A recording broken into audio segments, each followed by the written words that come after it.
नमस्ते, मी संदीप कुलकर्णी आपल्या सगळ्यांचं आजच्या या स्मॉल व्हिडिओ सेक्शनमध्ये स्वागत करतो. आज आपण बोलणार आहोत इनॉक्युलेशन टाईप्सवरती. हा व्हिडिओ पण खूप महत्त्वाचा आहे. यापूर्वी आपण ऑलरेडी इनॉक्युलेशन चं महत्त्व बघितलं आहे. आज आपण इनॉक्युलेशन टाईप्सवरती बोलणार आहोत. वेगवेगळ्या टाईपचे इनॉक्युलेशन्स असतात. त्यामध्ये सुरुवात आपण जर बघितली तर रिकंडिशनर पासून होऊ शकते. फर्नेस इनॉक्युलेशन असते, स्टीम किंवा लॅटरल इनॉक्युलेशन, मोल्ड इनॉक्युलेशन आणि कोड वायर इनॉक्युलेशन, अशा वेगवेगळ्या पद्धतीत इनॉक्युलेशन आपण करू शकतो. ते कसं असतं, त्याचे फायदे काय, कोणतं इनॉक्युलेशन जास्त इफेक्टिव्ह आहे, या सगळ्या गोष्टीवरती आज आपण इथं बोलणार आहोत.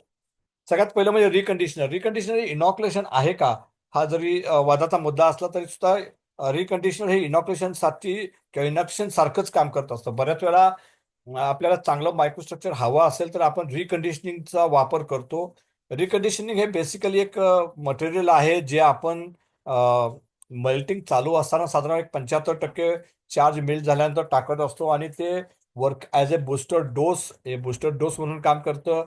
त्यामुळे तुमचं न्यूक्लिएशन इम्प्रूव्ह होतं. तुमचा ऑक्सिडेशनचा जो इफेक्ट आहे तो तुमचा नलिफाय करण्यासाठी मदत करतं आणि त्याचा नक्कीच फायदा तुम्हाला होत असतो. अर्थात हे जरी रिकंडिशनिंग तुम्ही केलं तरी तुम्हाला इनॉक्युलेशन हे करावंच लागतं, कारण हे रिकंडिशनिंग फक्त तुम्हाला एक बूस्टर डोस सारखं काम करतं. हे केलं म्हणजे इनॉक्युलेशन नाही केलं तरी चालेल असं नक्कीच होत नाही. तुम्हाला इनॉक्युलेशन हे करावंच लागतं. पण reconditioning helps you in improving the health of your metal. तुमच्या मेटलची हेल्थ इम्प्रूव्ह करण्यासाठी मदत करते. एक बूस्टर डोस म्हणून काम करतं. ह्याच्यामध्ये पिगॅन आहे, सिलिकॉन कार्बाईड आहे, अशा प्रकारच्या अनेक वेगवेगळ्या कंपन्या वेगवेगळ्या मटेरियल पण तुम्हाला प्रोव्हाइड करत असतात. ते रिकंडिशनिंग म्हणून तुम्ही ते वापरू शकता. आणि नक्कीच जिथं तुम्हाला कार्बाईडचा इश्यू आहे, जिथं मस्टॅबिलिटी चांगली इम्प्रूव्ह करायची आहे, जिथं तुम्हाला अतिशय चांगल्या पद्धतीचं मायक्रोस्ट्रक्चर हवं आहे, तिथं नक्कीच तुम्ही या रिकंडिशनरचा वापर करू शकता. It is more effective when there is holding of metal, particular oxidation झालेलं आहे, पॉवर गेलेली आहे, अर्धवट भट्टी तुमची होल्ड आहे, अशाच तुम्ही ते या पद्धतीचं जर रिकंडिशनिंग केलं तर जो नलिफाय होतो, ऑक्सिडाईजचा इफेक्ट आहे तो नलिफाय करण्यासाठी तुम्हाला नक्कीच त्याचा वापर किंवा उपयोग होऊ शकतो. दुसरा प्रकार आहे तो फर्नेस इनॉक्युलेशन. हे बेसिकली आपण ज्यावेळेस मेटल फर्नेसमधून टॅपिंग करून पोरिंग लॅडलमध्ये घेत असतो त्यावेळेस केलं जातं. हे खूप सोपं आहे, खूप पॉप्युलर आहे आणि बऱ्याच म्हणण्यापेक्षा मॅक्सिमम कंपन्या किंवा मॅक्सिमम फाउंड्रीजमध्ये हे फर्नेस इनॉक्शन केलं जातं. ज्यावेळेस आपण मेटल फर्नेसमधून पोरिंग लॅडलमध्ये टॅप करत असतो त्यावेळेस हे इनॉक्शन टाकलं जातं. मात्र ह्याचा एक निगेटिव्ह इफेक्ट आहे की ह्याचा इफेक्ट हा थोडा कमी असतो, कारण हे आपण अगदी टॅपिंगच्या सुरुवातीला टाकत असतो, म्हणजे स्वॅपिंग करत असताना टाकत असतो. त्यामुळं पोरिंग संपेपर्यंत ह्याचा इफेक्ट जो आहे हा कमी कमी कमी होत जातो आणि त्यामुळे शेवटच्या काही पेट्यांमध्ये हा इफेक्ट कदाचित तुम्हाला थोडासा कमी झाला असू शकतो. त्यामुळं फर्नेस इनॉक्युलेशन करत असताना थोडासा याचा इफेक्टिव्हनेस हा थोडा कमी असतो असं म्हणता येईल. जर तुम्ही फर्नेस इनॉक्युलेशन करत असाल तर तुम्हाला पोरिंग टाईमवरती कंट्रोल करणं गरजेचं आहे. तुम्हाला 5 ते 6 मिनिटांमध्ये पोरिंग करायला पाहिजे. जर तुम्ही 10 मिनिटापर्यंत पोरिंग करत असाल तर कदाचित शेवटचे 2 मिनिटं 3 मिनिटाचा जो काही पोरिंगचा इफेक्ट आहे, त्यामधला इनॉक्युलेशनचा इफेक्ट आहे तो कदाचित कमी झालेला असेल. त्याचा इफेक्टिव्हनेस तेवढा तुम्हाला मिळणार नाही. त्यामुळं लॉंग पोरिंगसाठी हा थोडासा खतरे की घंटी आहे असं आपण म्हणू शकतो. तिथं तुम्हाला कदाचित या फर्नेस इनॉक्युलेशन बरोबर स्टीम इनॉक्युलेशन किंवा मोल्ड इनॉक्युलेशन सारख्या पर्यायाचा पण वापर बरोबरीने करण्याची गरज कदाचित पडू शकेल. ते फर्नेस इनॉक्युलेशन जसं म्हटलं की खूप पॉप्युलर आहे, सोपं आहे. नॉर्मली 0.15% पर्यंत आपण हे कास्टांमध्ये आणि एजियांमध्ये साधारणपणे 0.4% पर्यंत आपण हे करत असतो. ह्याच्यासाठी जी साईज वापरली जाते इनॉक्युलेशनची ती 1 to 5 mm किंवा 3 to 7 mm based on metal quantity असते. जसं मेटलची क्वांटिटी वाढत जाईल तसा इनॉक्युलेशनचा साईज पण वाढला पाहिजे. जशी मेटलची क्वांटिटी किंवा व्हॉल्यूम हा कमी होत जातो तसा इनॉक्सिजनचा साईज पण कमी व्हायला पाहिजे. या साईजवरती पण त्याचा इफेक्टनेस खूप अवलंबून आहे. जसं की 1 टन जर मेटल मी घेतला आणि 1 to 3 mm जर इनॉक्सिजन टाकलं तर हा इफेक्ट होणार नाही जास्त, कारण ते पटकनी मेल्ट होऊन जाणार आहे. त्याचा जे ग्रेन्स आहेत ते फास्ट मेल्ट होतात आणि त्यामुळे तो इनॉक्युलेशनचा इफेक्ट जो आहे तो लॉस लॉंग राहत नाही.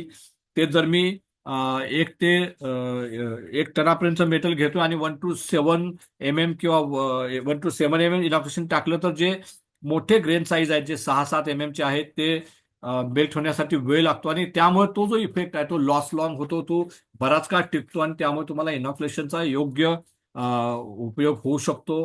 त्याचप्रमाणे उलटं जर आपण म्हणलं तर जर तुमची साईज कमी असेल, मेटल कमी असेल आणि तुम्ही जर मोठे इनॉक्युलेशन वापरलं 1 to 7 mm वापरलं तर जे 7 mm चे जे ग्रेन्स आहेत ते कदाचित मेल्ट होणार नाहीत आणि ते अनडिझॉल्व कंडिशनमध्ये कदाचित तुमच्या मेटलमध्ये जातील आणि मशीन नंतर तुम्हाला तिथं नॉन मेटॅलिक इन्क्लुजन्स दिसू शकतील. तर यामुळं इनॉक्युलेशनची साईज पण तेवढीच महत्वाची आहे. याच्यावरती लक्ष द्या. तिसरा जो प्रकार आहे तो स्टीम इनॉक्युलेशन किंवा लॅडल इनॉक्युलेशन ज्याला आपण म्हणू शकतो. ते आपण लॅडल मधून ज्यावेळेस मोल्डमध्ये पोरिंग करत असतो त्यावेळेस हे टाकलं जातं. ह्याच्यासाठी जे इनॉक्युलेशन वापरलं जातं ते बारीक असतं 0.3 to 0.8 mm पर्यंत आणि याचं पर्सेंटेज हे सुद्धा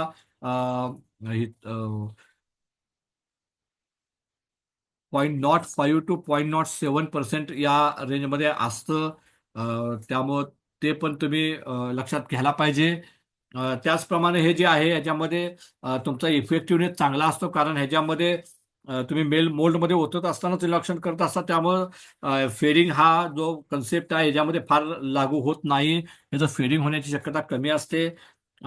त्याचप्रमाणे ह्याच्यामधला जो सगळ्यात मोठा चॅलेंज आहे तो म्हणजे ह्याचं पर्सेंटेज किंवा अमाऊंट कंट्रोल करणं हे खूप महत्वाचं असतं कारण तुमचे बॉक्सेट बदलत असतात आणि तुम्ही ज्यावेळेस ऍडिशन करता त्यावेळेस बॉक्स टू बॉक्स हे पर्सेंटेज किंवा अमाऊंट चेंज करणं अवघड असतं. त्यामुळे तुम्हाला तिथं काहीसं अप्रॉक्सिमेट ऍडिशन करावं लागतं. त्यामुळे हा एक चॅलेंज असतो. दुसरा चॅलेंज असतो की ते इनॉक्शन टाकताना हे प्रॉपर टाकायला पाहिजे. धारेमध्ये टाकावं लागतं. बरेच आता हे काही लोक लॅडलच्या धारेत टाकतात, काही लोक डाऊनस्क्रूमध्ये टाकतात, काही लोक मधल्या धारेच्या मधल्या जो काही फ्लो आहे त्याच्यावर टाकतात. तर हे कुठं टाकावं हे एक खूप मोठं चॅलेंज आहे. माझ्या मते ते लॅडलच्या धारेवरती टाकायला पाहिजे जेणेकरून तिथून ते मेल्ट होऊन तुमच्या डाऊनस्क्रूच्या धारेच्या थ्रू डाऊनस्क्रूमध्ये आणि तिथून खाली तुमच्या डाऊनस्क्रूमधून मोल्डमध्ये जाईल. एवढ्या काळामध्ये ते मेल्ट होत जातं. जर तुम्ही डायरेक्ट डाऊनस्क्रूमध्ये टाकलं तर बऱ्याच वेळा ते जाम होण्याची शक्यता असते. मेटल तिथं ते अडकून बसण्याची शक्यता असते. अनमेल्टेड इनॉक्युलेशन पुढे जाण्याची शक्यता असते. तर हे तर एक हे पण चॅलेंज असतं की ते जे इनॉक्युलेशन आहे ते प्रॉपरली मेल्ट व्हावं लागतं. तर ते मेल्ट होणं, डिझॉल्व्ह होणं हे खूप महत्वाचं चॅलेंज या ठिकाणी असतं. त्याचप्रमाणे तिथे ऍडिशनल माणूस तुम्हाला लावावा लागतो कारण पोरिंग करणारा माणूस वेगळा असतो, गॅस दाखवणारा माणूस वेगळा असतो, इनॉक्युलेशन करणारा माणूस वेगळा असतो. तर ही सगळी यंत्रणा तिथं प्रत्येक वेळेस राबवणं, प्रत्येक वेळेस जमा करणं, ती मेंटेन करणं हे पण एक चॅलेंज सुपरवायझरसाठी असू शकतं. तर या सगळ्या गोष्टींचा योग्य प्रमाणात विचार करून तुम्हाला तुमचं इनॉक्युलेशन तुम्ही काय ठेवायचंय, कसं ठेवायचंय, कुठल्या टाईपमध्ये कुठल्या आयटमसाठी कसं पद्धतीनं मी इनॉक्युलेशन करणार आहे हे सगळं तुम्हाला डिझाईन करावं लागतं. आणि हे नक्कीच तुम्हाला हा व्हिडिओ या सगळ्या गोष्टींसाठी उपयोगी पडेल याची खात्री आहे मला. सगळ्यात महत्वाचा जो भाग आहे जसं मी मगाशी म्हटलं तर डिझॉल्व्ह झालं नाही तर ते अन अन मेल्टेड स्वरूपामध्ये मोल्डमध्ये जाऊ शकतं आणि तुम्हाला नॉन मेटॅलिक इन्क्लुजन येऊ शकतं. ह्याच्यामध्ये तुम्ही ॲटोमेशन एक करू शकता. हा एक महत्वाचा फॅक्टर लक्षात घेणं गरजेचं आहे. तुम्ही एक लॅडलच्या वरती एक छोटस जर डबा बसवला, डबा वेल्ड केला, त्याला होल पाडलं तर तुम्ही जसं लॅडल पोरिंग कराल तसं त्या होलमधून तुमचं इनॉक्युलेशन हे जात जाईल. फक्त एक शक्यता याच्यामध्ये असते की ज्यावेळेस तुम्ही लॅडल ट्रान्सफर करता त्यावेळेस काही इनॉक्युलेशन वाया जाण्याची शक्यता असते. त्याचप्रमाणे काही लोक पाईपचाही वापर करतात. पाईपला एक होल केलेलं असतं आणि त्या होलमधून ते इनॉक्युलेशन पडत असतं. त्यासाठी तुम्हाला होलचा डायमीटर हा प्रॉपरली डिझाईन करावा लागतो जेणेकरून पर सेकंड किती ग्रॅम इनॉक्युलेशन पडतंय, त्याचं पर्सेंटेज काय होणार आहे हा अभ्यास करून तुम्हाला त्या होलचं साईज ही डिझाईन करावी लागते आणि ती रेग्युलरली व्हॅलिडेट करावी लागते, कॅलिब्रेट करावी लागते. तर या पद्धतीनं पण तुम्ही ऑटोमेशन हे करू शकता स्टीम इनॉक्युलेशनच्या माध्यमातून. त्यानंतर शेवटचा नेक्स्ट प्रकार आहे तो मोल्ड इनॉक्युलेशन आहे, ज्यामध्ये इनॉक्युलेशन हे डायरेक्ट डाऊनस्क्रूच्या जो स्क्रू कप आहे खाली मोल्डमध्ये तर या मोल्डमध्येच ठेवलं जातं. हा खूप पॉप्युलर प्रकार जरी असला तरी परदेशामध्ये हा पॉप्युलर प्रकार नक्कीच आहे. भारतामध्ये अजून याला फारसं पॉप्युलॅरिटी मिळालेली नाही का लोक फारसा वापरत नाहीत. त्याचं कारण आहे की ते मोल्डमध्ये ठेवणं, ते ठेवल्याची खात्री करणं, ते साईज मेंटेन करणं, त्याची अमाऊंट मेंटेन करणं आणि हे सगळं केल्यानंतर तुमच्या डाऊनस्क्रू किंवा तुमचा जो गेटिंग सिस्टीम आहे त्याची डिझाईन या पद्धतीनं करणं की त्याचा इनॉक्युलेशनचा इफेक्ट तुम्हाला प्रॉपरली मिळेल. या सगळ्या गोष्टी अजून आपल्या इथं भारतामध्ये फारशा प्रचलित नाही आहेत आणि त्यामुळे मोल्ड इनॉक्युलेशन हे फारसं लोक करताना दिसत नाही आहेत, वापरताना दिसत नाही आहेत. पण हे सगळ्यात मोस्ट इफेक्टिव्ह जो भाग आहे असं आपण म्हणू शकू, कारण ह्याच्यामध्ये फेडिंग अतिशय कमी होतं. कमीत कमी अमाऊंटमध्ये तुम्ही इनॉक्युलेशनचा इफेक्ट चांगला मिळू शकता. तुम्हाला ए टाईप किंवा युनिफॉर्म ग्राफायटायझेशन मिळू शकतं. आणि या सगळ्याचा नक्कीच तुम्हाला एक चांगलं कास्टिंग मिळण्यासाठी, एक चांगलं मेकॅनिकल प्रॉपर्टीज अचीव्ह करण्यासाठी उपयोग होऊ शकतो. पण भारतामध्ये अनफॉर्च्युनेटली हे फारसं प्रचलित नाही आहे. एक चॅलेंज म्हणून तुम्ही नक्कीच ह्याचा एखाद्या आयटमसाठी वापर करून बघू शकता. एक चॅलेंज म्हणून त्याच्यावरती काम करू शकता. पण नक्कीच हे एक प्रभावी माध्यम होऊ शकतं जर ते योग्य पद्धतीने हाताळलं गेलं तर. शेवटचा जो प्रकार आहे इनॉक्युलेशन मधला तो टाईप आहे ज्याच्यामध्ये आपण वापरतो तो म्हणजे कोड वायर इनॉक्युलेशन. हा पूर्णपणे ॲडव्हान्स मेथड आहे की खूप कमी वेळा, खूप रेअरली वापरली जाते. भारतामध्ये ही फारशी प्रचलित नाही आहे. ही नॉर्मली आपण बघतो जिथं कोड वायर मॅग्नेशियम ट्रीटमेंट केली जाते तिथंच ही पद्धत वापरलेली आपण बघतो. इतर ठिकाणी ही पद्धत आपण फारशी पाहत नाही, कारण ह्याच्यामध्ये इन्व्हेस्टमेंट लागती, जागा व्यवस्थित ठेवावी लागते, ऑटोमेशन करावं लागतं आणि हायली ऑटोमेटेड असल्यामुळे नक्कीच हे जिथं स्पेशल एजीआर ग्रेड केल्या जातात किंवा जिथे एजीआर मध्ये ऑटोमेशन करून कोड वायर वापरली जाते त्या ठिकाणी अशा प्रकारचं इनॉक्युलेशनची पद्धत ही वापरली जाते. त्यामुळे ही पण फारशी प्रचलित पद्धत नाही आहे. तर नक्कीच जिथे एजीआर हे कोड वायर पद्धतीने वापरलं जातं तिथे ही पद्धत तुम्ही नक्कीच वापरू शकता. या सगळ्या व्हिडिओमधली जर आपण समरी बघायचं म्हटलं, कन्क्लुजन काढायचं म्हटलं तर टाइम इज इम्पॉर्टंट. एजीआयन असू दे किंवा कास्टॅन असू दे, इनॉक्युलेशन फेडिंग हे टाईमवर असतं. त्यामुळे टाइम इज इम्पॉर्टंट. टायमिंग किती वेळात तुम्ही पोरिंग संपवताय हे महत्वाचं आहे. त्यामुळे इनॉक्युलेशन कधी करताय हे पण तेवढंच महत्वाचं आहे की मी इनॉक्युलेशन केलंय कधी, माझं पोरिंग संपलंय कधी. हा जो मधला टाइम फ्रेम आहे तो जेवढा स्क्वीज करता येईल, जेवढा कमी करता येईल तेवढं तुमचं इनॉक्युलेशन इफेक्टिव्ह होऊ शकतं. कमी इनॉक्युलेशनमध्ये तुम्ही जास्त चांगल्या प्रॉपर्टीज अचीव्ह करू शकता.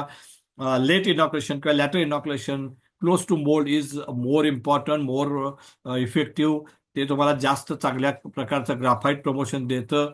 त्यामुळं मी जसं मगाशी म्हटलं की stream inoculation is most popular आहे, लॅडर इनॉक्युलेशन मोस्ट पॉप्युलर आहे. मोल्ड इनॉक्युलेशन आपण फारसं बघत नाही, पण ladle inoculation, stream inoculation is most important. फक्त तिथं पर्सेंटेज टाकण्याची पद्धत आणि ते डिझॉल्व्ह होणं ह्या चॅलेंजेसवरती तुम्हाला काम करायला पाहिजे. माणसांची जमवाजमत करणं हे तिथं महत्वाचं चॅलेंज असतं, त्याच्यावरती काम करायला पाहिजे. Fading effect, inoculation effectiveness decreases with time, so must be minimize delays. ह्याच्यामध्ये डिले तुमचे कमी व्हायला पाहिजेत. पोरिंग टाइम तुम्हाला स्विच करता यायला पाहिजे. आणि सगळ्यात महत्वाचं म्हणजे कन्सिस्टन्सी. स्ट्रीम इनॉक्युलेशनमध्ये, कोड वायर मेथडमध्ये are the best for fully automate and highly quality lines. जसं मगाशी म्हटलं, स्ट्रीम इनॉक्युलेशन आणि कोड वायर जर तुम्ही ऑटोमेशन करू शकला तर या नक्कीच खूप हाय क्वालिटी इनॉक्युलेशन मेथड्स आहेत, खूप इफिशियंट मेथड आहेत आणि त्याच्यामुळे तुम्हाला चांगले रिझल्ट मिळू शकतात. पण त्यासाठी तुम्हाला ऑटोमेशन करायची गरज आहे. पण या सगळ्यामध्ये महत्वाचा फॅक्टर आहे म्हणजे टाइम आणि कन्सिस्टन्सी. या दोन गोष्टीवरती तुम्हाला काम करायला पाहिजे आणि ते तुम्ही नक्कीच कराल अशी खात्री आहे. आणि हा व्हिडिओ तुम्हाला आवडला असेल अशी आशा आहे.